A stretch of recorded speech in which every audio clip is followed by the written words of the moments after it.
talented Carolyn Hennesy, who So plays lovely and Diane talented. Thank you, on General yes. Hospital. So this You just never get tired of hearing that. now this is your first fan event, correct? It's my first solo fan event, and I gotta hold the room. I gotta hold the room for an hour, and then I get to, go to all the tables. But I'm trying to think of. I feel like fun that's not going to be a problem for you.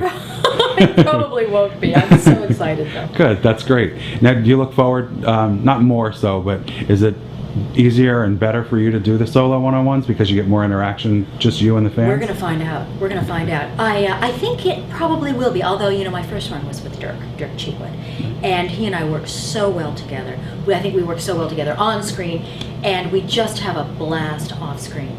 Just talking and chatting. And how'd you get into the business and that kind of thing. So that was a lot of fun. But I'm really looking forward to connecting with the fans, just on a one-on-one, and hearing what they think about Max and Diane when Dirk's not in the room, so I can give them the real scoop. Right.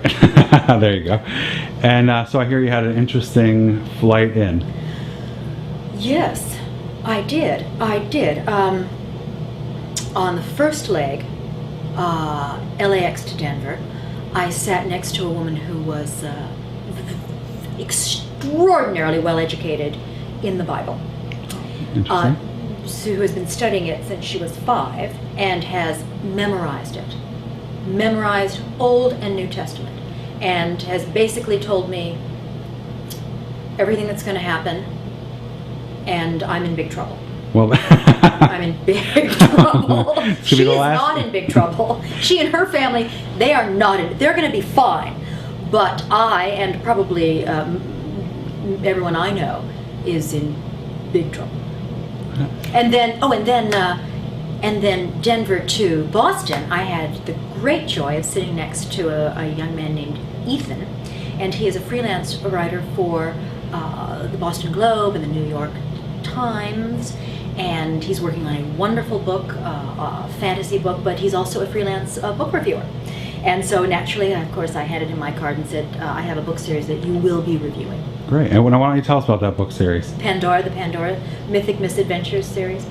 The first book, Pandora Gets Jealous, has been out now for about 10 months. It's in its 3rd printing, doing very, very well.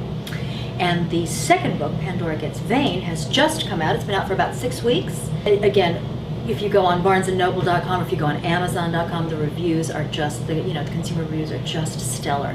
And it really does my heart good. And when I get emails from young girls, young boys, and their mothers or their aunts or their fathers or their teachers or librarians who really love the series, I can't tell you how gratifying it is. Yeah. What was your motivation in writing the books? And the driving force behind the books. It was a really, really interesting catalyst.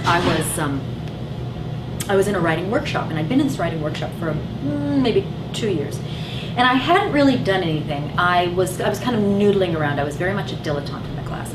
But I was, at the time, working on a series of very short stories about misunderstood women in fiction, kind of like the inspiration for that was Wicked, which tells the story of the Wicked Witch of the West from her point of view, and why she wasn't bad, what she was working toward, how she was sort of politically active, and really kind of got a raw deal from L. Frank Baum. So one of the subjects for my short stories was Pandora, because I thought, well, really no one that I know was actually there. So what if Pandora wasn't a full-grown woman who was given all these attributes in this box of evil? What if she was just a 13-year-old girl with all of the wonderful attributes of a 13-year-old girl and all of the angst and desperateness or desperation and, the world is against me, kind of thought process of a 13-year-old girl. So I thought, well, what if that was Pandora? And I read a chapter. I just read a very brief this 5-page story, and a gentleman was sitting in class. He was just sort of monitoring the class, and he said, "That's not a short story. That is a novel for young girls." No, wait, no, it's 3. No, wait, it's 7. Write synopses for all of them, then write 1,000 words a day. In 6 weeks, you'll have your first novel. Go. And I went. Wow. And so that was really the inspiration. And he said it's going to be life-changing. It's going to be life-changing for you. It's going to set you on not a whole new path, but an adjunct path to, with acting. And it's going to be life-changing for you. And darn if it isn't. And there's 3 books published and 1 coming, right? We've got 2 books that are out there. Book 1, Pandora Gets Jealous, has been out for about 10 months. Book 2, Pandora Gets Vain, is out on the shelves for about 6 weeks now, and we just got the uncorrected advanced proof for Pandora Gets Lazy. And I'm at home when I'm not in Boston. I'm working on book 4, yet to be titled. Wow. So you're an artist, an author, and I know you've done circus trapeze work. Trapeze correct? work, yes, yes. Wow. I've flown on a trapeze. Renaissance woman. A Renaissance woman. Now, have you gotten a chance to see Boston while you were here? I did. I got up very early and I went to Bradford's event and popped in and said hello to everybody. And then I was on a walking tour, and I went down to the harbor, and I saw Boston Common, and I saw the duck pond or some. I haven't seen the swan boats. I want to see the swan boats, and I was able to actually go up into the old customs house and walk around the observation deck. And so I had a 360-degree view of Boston. Just beautiful. Saw the Old North Church, which is probably on this trip about as close as I will get to it. And had chowder. I had chowder. I had crab cakes and fried clams and fried calamari and chowder. Clam chowder, and then I had some shrimp and corn chowder. Yes, wow. I had all of that. Well, at least you didn't eat a lot I had all today. of that. That's my meal for the day, and it just so good. Perfect. So good. Beautiful cobblestone streets. I walked a bit on the Freedom Path, and would love to spend some more time in Boston. It's such a gorgeous city. I want to live on Beacon Hill. Very nice. Now, do you have a message you want to say to the fans who couldn't be here or don't live on the East Coast? Oh, I'll see you on the West Coast. It's sooner or later. I'll see all of you. Absolutely. All right. Why don't we head downstairs for your first solo fan event? Now? Right now? Right this second. Okay. Give her a big hand and welcome her to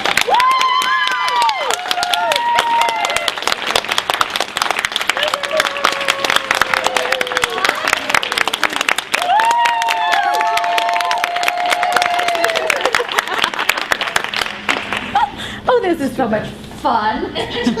we're the diehards. We're the sweethearts. Die Hard. Die Hard for Diane. Interesting. And you know what? I don't even think I'm going to need to use the microphone.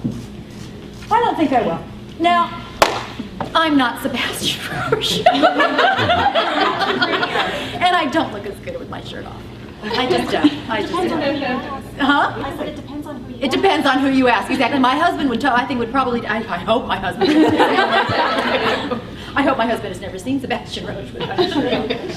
So hi guys. So hi.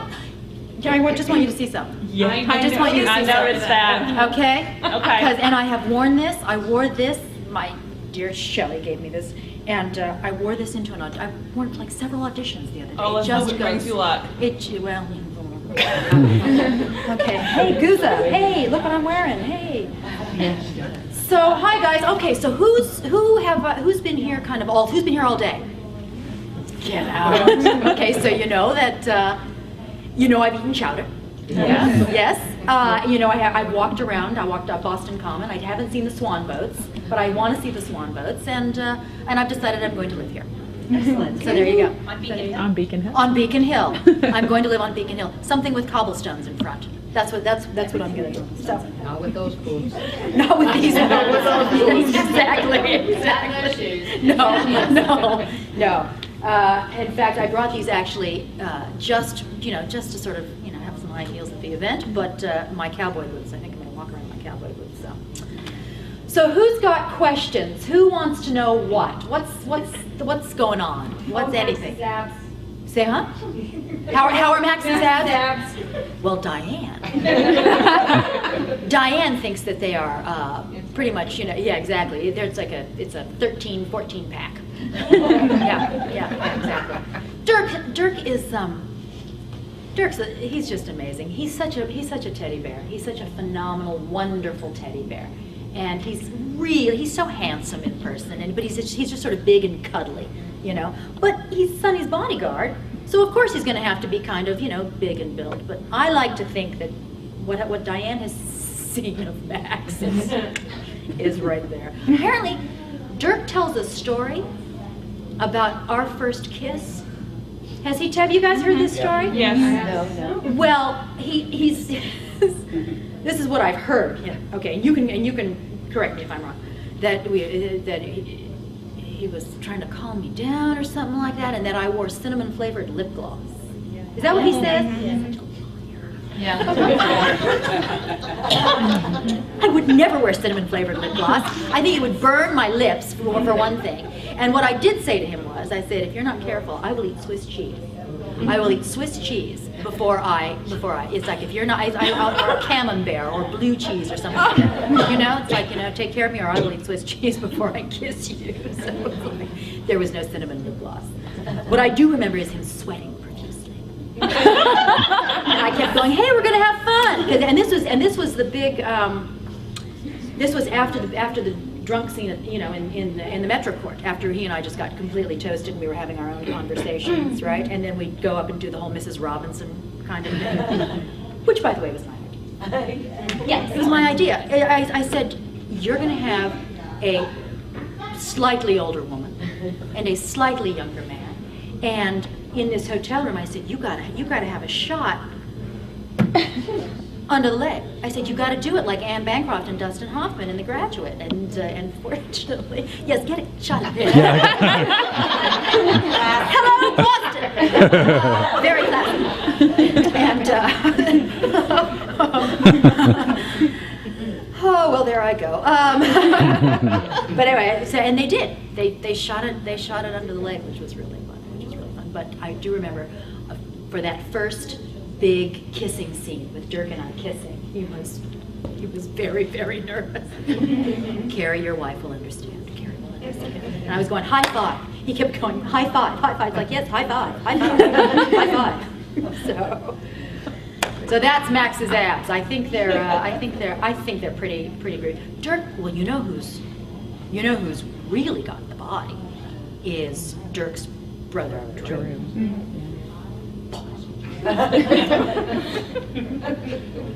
It's wild. It's just crazy. And he trains Steve. I think he trains Steve. I think he trains Greg. It's just like, look at him going, oh, I'm married. He's lovely. He's beautiful. So there you go. Okay. Diane has been allowed to become my own creation. Everything else, when you do a guest star appearance, you walk into the casting office, you deliver the goods, and there are like maybe 20 other girls vying for your role, but if they like the color you're selling that day, they're going to cast you. But they don't want anything to change between your audition. They want you to be directable, but they don't want anything to change between your audition and, right, because they don't have time. They don't have time to work on, for a guest star.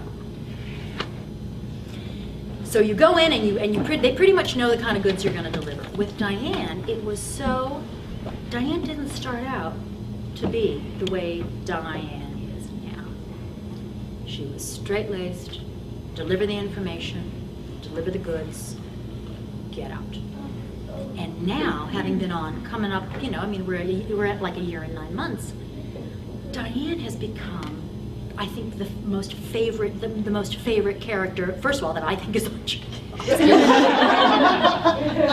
and I think probably the favorite thing I've ever done, because I've really worked it, and it's my own. She's my own. She's very much like me, or can be. There are aspects of her that are like me, I hope.